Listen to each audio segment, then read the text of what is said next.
Nicolas Jackson, cet attaquant sénégalais qui se retrouve un peu tiraillé entre deux géants, le Bayern Munich et Chelsea. C'est ça. Mais avant même de parler de ses performances sportives, parce qu'on va y venir, je pense, il faut absolument qu'on aborde la structure financière de cet accord. Ah, la fameuse structure financière. Ben oui, parce que honnêtement, moi, en lisant les notes, j'ai l'impression que la logique m'échappe complètement. Et je te rassure, la confusion, elle est tout à fait légitime. Parce que pour comprendre la mécanique, il faut vraiment regarder les termes exacts du contrat actuel. Vas-y, explique-nous comment ça marche, parce que Jackson, il n'a pas été acheté par le Bayern Munich, c'est bien ça? Non, voilà, il n'a pas été acheté, il y a été prêté par Chelsea en septembre 2025. Ok. Mais, et c'est là que ça devient intéressant, c'est pas un prêt gratuit, c'est pas une petite faveur entre clubs potes, tu vois. Non, j'imagine bien. Il s'agit d'un prêt payant. Et le montant, il est évalué à 16,5 millions d'euros. Attends. 16,5 millions d'euros, Ouais. juste pour avoir le droit d'utiliser un joueur pendant, quoi, 9 mois? C'est exactement ça. Mais c'est délirant. C'est le budget annuel complet de certains clubs de première division en Europe. Et le montage s'arrête même pas là, ce serait trop simple. Oh là là. Cet accord, il inclut une option d'achat qui, selon certaines conditions de performance, peut carrément se transformer en obligation stricte. Donc il serait obligé de l'acheter. Voilà. Et cette clause, elle s'élève à environ 65 millions d'euros. Ok, donc si on fait le calcul, 16,5 plus 65, Mathématiquement, on parle d'une opération globale qui frôle les 81,5 millions d'euros. et c'est là que mon cerveau bloque un peu en fait. Pourquoi? Si j'essaye de transposer ça dans le monde des affaires classiques, j'ai l'impression de voir un piège béant. Ah, tu veux dire par rapport à l'engagement initial? Exactement. Si la direction du Bayern, disons Max Eberl, leur directeur sportif, s'il décide de pas lever cette option à 65 millions à la fin de la saison, Ouais. n'est-ce pas un aveu d'échec monumental, hein? Psychologiquement, c'est ce qu'on appelle le biais des coûts irrécupérables, non? Le fameux sunk cost fallacy. C'est ça. Ils ont déjà mis 16,5 millions sur la table, donc j'ai l'impression qu'ils vont se sentir obligés de payer le reste, juste pour pas avoir l'impression d'avoir jeté ce premier chèque par les fenêtres. Alors, c'est super intéressant comme grille de lecture. L'analogie du bien des coûts irrécupérables, elle est hyper tentante. Mais tu n'es pas d'accord? Je la crois pas tout à fait pertinente ici, en fait. Ah bon? Comment ça? En réalité, il faut plutôt regarder cette somme de 16,5 millions comme une prime d'assurance. Ou alors, pour utiliser un vrai terme financier, c'est un contrat d'option. Un contrat d'option? Ouais, le Bayern, il n'est pas victime d'un biais psychologique. Ils ont consciemment payé une prime très élevée pour acheter un droit. Le droit de faire quoi, concrètement? Le droit de réduire leur exposition au risque. Ok, mais réduire le risque en payant 16 millions à perte, si finalement ils le prennent pas. Il va falloir m'expliquer le mécanisme, parce que c'est un peu contre-intuitif. Je comprends.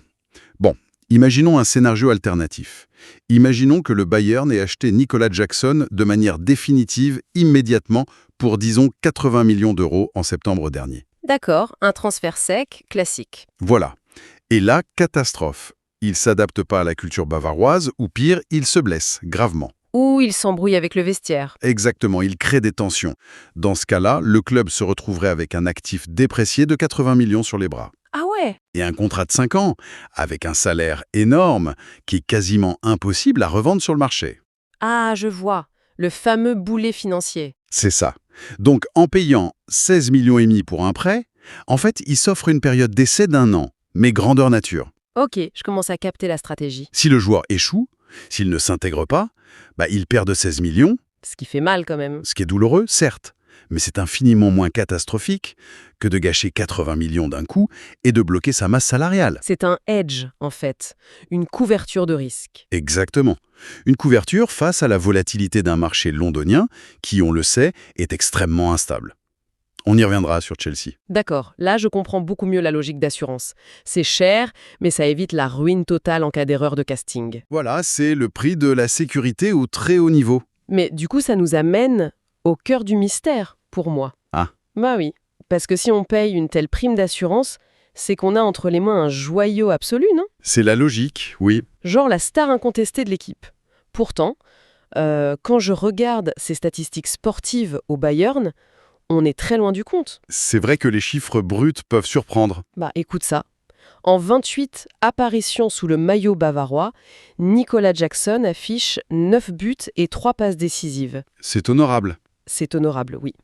Mais la statistique qui me frappe, qui me choque presque, c'est celle-ci. Sur ses 28 matchs, il n'a débuté que 12 matchs en tant que titulaire. Eh oui, 12 titularisations. Plus de la moitié du temps, ce joueur qui pèse potentiellement 80 millions, il s'assoit sur le banc de touche pour regarder jouer Harry Kane. C'est la réalité de son rôle actuel. Mais comment un club comme le Bayern Munich, qui est quand même hyper rationnel d'habitude, comment ils peuvent justifier un tel investissement pour un simple remplaçant? Alors, c'est là qu'il faut vraiment faire une mise à jour de notre vocabulaire footballistique. Il faut déconstruire cette notion de simple remplaçant. Ah bon? C'est plus le bon terme. Non, le terme est devenu complètement obsolète dans le football de très haut niveau. Et ça, c'est particulièrement vrai depuis l'introduction de la règle des 5 changements par match. Ok, la règle a changé la donne tactique. Totalement. L'entraîneur du Bayern, Vincent Kompany, il ne raisonne plus du tout en termes de 11 de départ. Il raisonne comment alors? Il raisonne en termes de finisseurs de match. Des finisseurs, ouais. Et dans ce système précis, le profil de Jackson, c'est pas une rustine ou une solution de secours, c'est une pièce maîtresse. C'est hyper intéressant comme concept, c'est finisseur. Mais soyons très concrets. Sur le terrain, qu'est-ce qu'il apporte de si crucial qui vaut ce prix-là s'il ne joue que, les 30 dernières minutes? La clé, en fait, elle réside dans la complémentarité. La complémentarité tactique et mécanique. Ok, explique-moi ça. Regarde Harry Kane. C'est un buteur d'élite mondiale, on est d'accord? L'un des meilleurs, sans aucun doute. Mais il a une trentaine d'années. Il n'a plus la pointe de vitesse ou l'endurance nécessaire pour effectuer un pressing asphyxiant pendant 90 minutes. Logique, il faut le préserver un peu. Sauf que le système de Vincent Kompany, lui, il exige une intensité défensive féroce dès la perte du ballon. Il faut que ça court partout. D'accord. Donc Kane, seul, ne peut pas faire ça tout le match. Exactement. Et c'est là que Jackson entre en scène. Quand il rentre sur le terrain, disons à la 60e minute, il apporte une énergie dévastatrice. Un vrai dynamiteur, quoi. Totalement. Il va multiplier les courses à très haute intensité. Il va harceler des défenseurs adverses qui ont déjà 60 minutes dans les jambes et qui sont épuisés par la présence de Kane. Et du coup, il crée des brèches énormes. Donc, si je résume, son travail principal, c'est pas seulement de marquer des buts, mais d'user l'adversaire ou d'exploiter la fatigue que Kane a déjà instaurée en effet. C'est tout à fait ça. Et en plus, il est tactiquement super intelligent. Il est capable d'évoluer en soutien direct de Kane si besoin, pas juste à sa place. Ah, ils peuvent jouer ensemble? Oui, et c'est là que le rapport de Rahman Osman souligne un point vraiment fondamental qu'on sous-estime souvent. Lequel? L'attitude. Vincent Kompany, il est complètement séduit par la polyvalence de Jackson, bien sûr, mais surtout par son état d'esprit. C'est rare à ce niveau-là. Mais tu n'imagines pas à quel point trouver un attaquant talentueux en cherchant bien, c'est pas si difficile. Ouais. Mais trouver un attaquant avec une valeur marchande potentielle de 80 millions d'euros, qui accepte de faire le sale boulot. Ouais. De courir dans le vide, quoi. Voilà, de courir dans le vide, juste pour libérer un espace pour une autre star de l'équipe. Et de le faire avec le sourire. C'est fou. Sans bouder, sans réclamer un transfert dans la presse le lendemain. C'est une denrée extrêmement, extrêmement rare dans le foot moderne. C'est vrai que la gestion des égos dans les grands clubs, ça ressemble souvent à un vrai champ de mine. Mais je t'avoue, je dois admettre que j'ai quand même du mal à saisir la psychologie du joueur dans tout ça. Ah oui, de son point de vue à lui. Bah oui. On parle d'un athlète professionnel, il est dans la force de l'âge, c'est un hyper compétiteur par nature. Forcément, pour arriver à ce niveau. Alors comment un tel joueur peut-il vraiment accepter de voir son statut réduit à un rôle de soutien? Même un rôle doré à 65 millions. Ouais, au lieu d'être la star ailleurs. Exactement. Au lieu d'être le protagoniste principal, le visage d'une autre équipe, moi je me dis, il faut avoir une humilité hors du commun ou alors fuir une situation absolument insupportable ailleurs. Eh bien, je te le donne en mille, c'est la seconde option qui éclaire tout le dossier. Ah, il fuyait quelque chose? Mais complètement. L'attitude exemplaire de Nicolas Jackson au Bayern, ce sourire permanent, ça sort pas de nulle part. C'est pas juste qu'il est sympa. C'est quoi alors?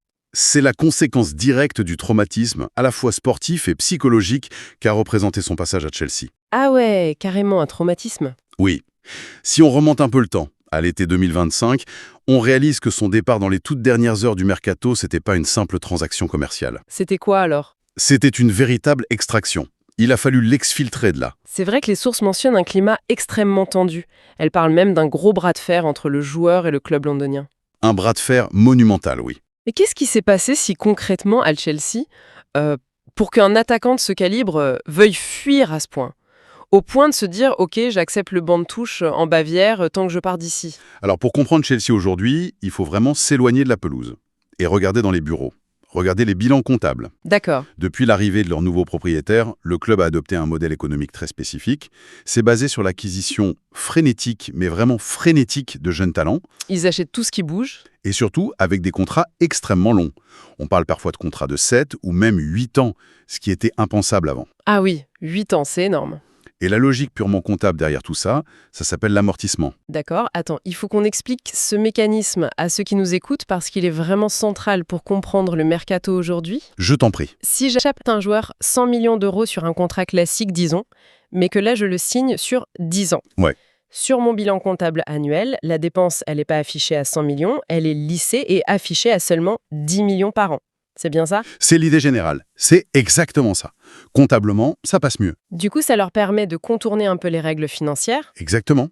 Le gros problème de cette stratégie, c'est que sur le papier, c'est malin, mais dans la vraie vie, ça crée un engorgement colossal au niveau de l'effectif. Bah oui, parce que les joueurs, eux, ils s'empilent. Voilà. L'été de son départ, Jackson a vu Chelsea recruter Joao Pedro et Liam Delap, 2 autres joueurs offensifs qui venaient encore s'ajouter à une armada qui était déjà pléthorique. C'est délirant!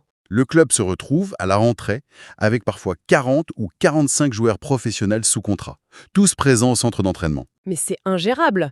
J'essaie d'imaginer le quotidien, la séance d'entraînement du mardi matin.